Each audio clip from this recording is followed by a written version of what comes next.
There's something about 2026 where we're having such a difficult time with finances, whether that is because everything's getting so expensive or because we just don't know how to manage our money, and the amount of consumption in life is insane. The fact that we think that we need all of this is literally hurting us financially. That is causing so much stress, so much anger, so much worry and anxiety that literally can be avoided if you just instill good biblical habits in your life. I am somebody who's been pretty good, I feel like, in my own opinion, like very good with money. I've always loved to budget. I've always liked to know where exactly every single dollar is going. This has been since I was younger, even when I had the odd jobs of working as a host at Red Lobster or in Cricket Wireless or at the hospital, etc. I've always been the type I'm like, how much money can I save? What do I actually need to spend? What do I actually want? What do I actually need? So now in the season of life, as a single mother to 2 little ones, this is like the most important thing that I can do in my life is focus on our financial, because I think that as a single mama, the financial is always the biggest stressor. And when you are stressed out over this big thing that you literally need to live, for buy food and shelter, and your kids need things and you need things. When you don't have it figured out, it just creates like such a ripple effect and it ruins everything else. What these habits, these 7 biblical habits, have allowed me to do in my life is to work when I don't have my girls, because we have a 50-50 split, and then be able to have the days off when I do have my girls. And trust me, this is an answered prayer. This has nothing to do with me. God truly answered this prayer, because before we became a single mother, this is what I prayed for. I said, Lord, please provide me a job where I can work on the days that I don't have my girls, just enough so I can pay my bills and just enough so we can live. Here are the biblical habits that have allowed me, though, to still be able to enjoy life, to still be able to do things. Obviously, we're not going to be traveling to Europe anytime soon. Like, that is the least of the concern. Can I have groceries for my kids? Can I pay rent? Can I just live life and be okay? Not so much that I'm going to go travel the world and go to Dubai and etc. So the first biblical habit, though, that I've instilled in my life, and this has been since forever, is avoiding going into debt like it's the plague, because it is the plague. Proverbs 22:27 says, if you can't pay it, even your bed will be snatched from under you. Credit cards are so stinking easy to just keep swiping. It's like imaginary money. You don't see it. It doesn't really affect you yet until the end of the month, where finally your statement hits you, then the interest rate hits you, and then it just keeps climbing. And the more that your credit card climbs, the more your interest rates are going to be. And it seems like the interest rates eat you up way more than what you actually put in the card. This is something that I've always grown up with too, a biblical habit, but then also my father instilled in us, like, if you can't pay for it in cash, then you can't afford it and you don't need it. Obviously, there's like stuff in life that you're gonna have to do a little bit, maybe if you get a mortgage. I do not have like $200,000 to just be like, yep, here you go, check, let me write it off. Do you have enough for a vehicle, or enough to at least put half down? No? Okay, then you can't afford it. Can you pay for, let's say, some clothes, some new clothes, etc., without having to worry about like the next week or the next month? No? Okay, you can't afford it. And you can't be putting it in a credit card all the time, because that is going to bite you in the butt at the end of the month, at the end of the year, when your interest rates and your credit card bill is so high that you just can no longer afford it. Number 2 is avoiding the treat yourself mindset, or like pushing through the feelings of like, oh, I don't feel like cooking, I'm just gonna go get takeout.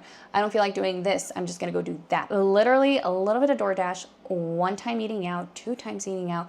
I don't feel like doing that, I don't feel like doing this, adds up at the end of the month. It even adds up weekly. I mean, you can probably be spending $100 easy a week by just following your feelings of, I'm gonna treat myself to this because I deserve it for whatever reason you think. Or I'm just gonna go get takeout because it was a long day. Go to sticking to simple meals. Long day, spaghetti. Long day, mac and cheese. Long day, fry yourself some eggs. I don't go into the mindset of like, okay, I don't feel like going and I don't feel like doing this, so I'm just gonna go spend the money elsewhere. No. Number 3 is having self-control. Proverbs 25:28 says, a person without self-control is like a city with broken down walls. When you don't have the self-control to tell yourself no, you are lacking something huge in your life. You need to have self-control to be able to control your finances. Your finances can't control themselves. You have to be the person who says, all right, so this is what we exactly need today. This is what I want to pay off. This is what I would like to have in life. How do I get there? What do I need to do? I need to quit eating out. I need to survive off of rice and beans, like Dave Ramsey says. I need to just do snowball. I don't know, whatever you need to do. You need to practice that self-control to be able to attain everything else, because you won't be able to attain, like Proverbs says, like if you live in a fantasy world of like how you're going to do this and that, but don't actually put plan to it or action to it, it's useless. Number 4 is avoiding greed. I feel like when you have a little bit of money and you're making a little bit more, the greed can start to instill in you. You start seeking more, wanting more. And Proverbs 23 verses 4-5 says, don't wear yourself out trying to get rich. Be wise enough to know when to quit. In the blink of an eye, wealth disappears, for it will sprout wings and fly away like an eagle. Sometimes greed does this, where it's like you're craving it so much that you're just going after it and it just keeps slipping away, slipping away. Greed steals your joy. It steals your life because you're always trying to attain this something, but the something doesn't exist. Even Proverbs chapter 1, verse 19 says, the fate of all who are greedy for money, it robs them of life. And sometimes with that greed, we become selfish. We don't want to give to the church. We don't want to give to the poor. We don't want to do anything else because we just want. We're missing the entire point of finances, of having money. It's to give. It's not to just attain and think of it as our safety. Number 5 is learning to be satisfied and content with what I do have. This can be so hard because sometimes in life you're just like, well, I just kind of want that. Like, I just want this. I just want this house. I want this vehicle.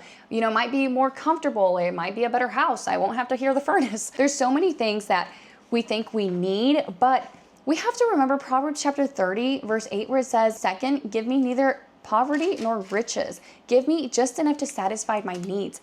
And when we have that satisfaction of like just enough, like where we can live content, not rich enough where we forget God, but not poor enough where we're starting to steal from others to, I don't know, just subside our hunger, etc. Learning to be this satisfied and content avoids you from spending your money in stupid things, from going into debt because you think or because you crave, because you covet something else that was not meant for you. If you're in this season of life where your life seems just like, I don't know, kind of basic, kind of like trailer house, kind of like a 2004 Ford F-150, etc., where it's just like nothing fancy, but you're lacking nothing. I mean, what else do you really need in life? I mean, if you can live comfortably, not rich, not poor, what else would you desire? Number 6 is tracking my spending. And this comes from Proverbs chapter 10, verse 16, where it says, the earnings of the godly enhance their lives, but evil people squander their money on sin. How are my earnings enhancing my life, right? Where am I spending my money? Am I spending it on sin? And I just recently downloaded this app, not an ad,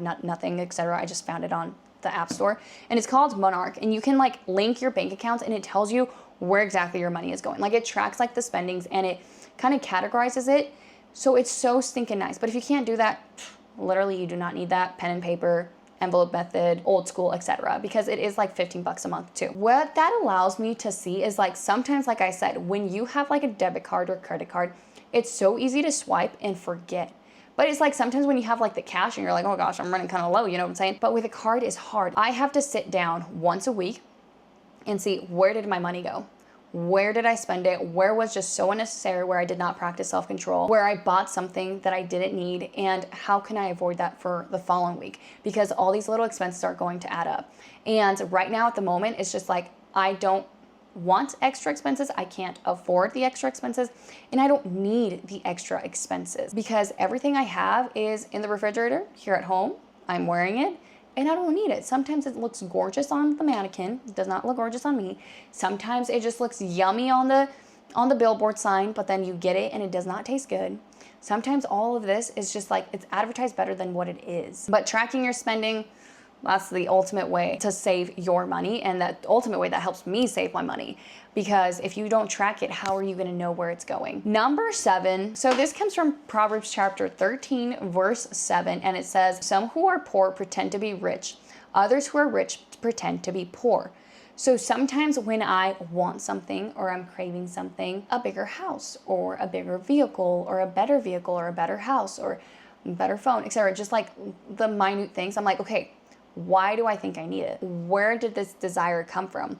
Am I trying to impress somebody? Am I just trying to feel better about myself or better about my situation? Like, what is going on? Because it's just like, you have everything, So what else do you need, and what is the motive behind it? And truly, a lot of our motives sometimes have keeping up with Joneses attached to it, because we think, well, they're in this life season, like they got it all figured out, like they got their house built, they got their vehicle, and I am here. When you are wanting to get something else, when you feel the need that you need something else, what is the purpose behind it? These are just a few habits that I have instilled in my life that have made a huge transformation in the way that I spend my money, that I track my money, and that I'm able to literally live a comfortable life for myself, right? The way that I live might not be for you, might not be for anybody. Some people might be like, okay, I do not want to be like Sarah. That is just kind of ghetto.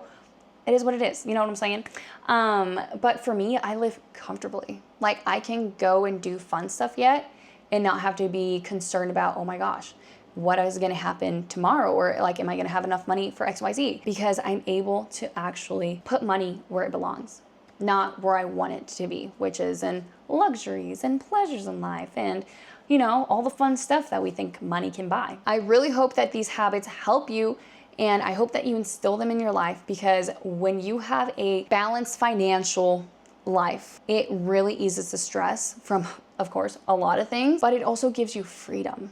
And you don't have to have millions to have that comfortable life, because there's a lot of people, we all know it, that make hundreds of thousands of dollars, and yet they are broker than broke. Yet we have people who make thousands of dollars and they just live comfortably, and you know, they might be coasting through life. They don't have the millions, but they're doing it. So the amount never matters. It's what you do with it that matters. If you are going through it in life though, if you feel like you find no joy in anything, I actually made a video right here about a few habits that you can instill that will make you a joyful person, because there is more to life than stress and anxiety and worry and fear. And God is God, and God is good, and He does not give a spirit of fear. He does not give a spirit of anxiety. So anywho, I hope you guys have enjoyed watching this video, and I'll catch you guys on the next one.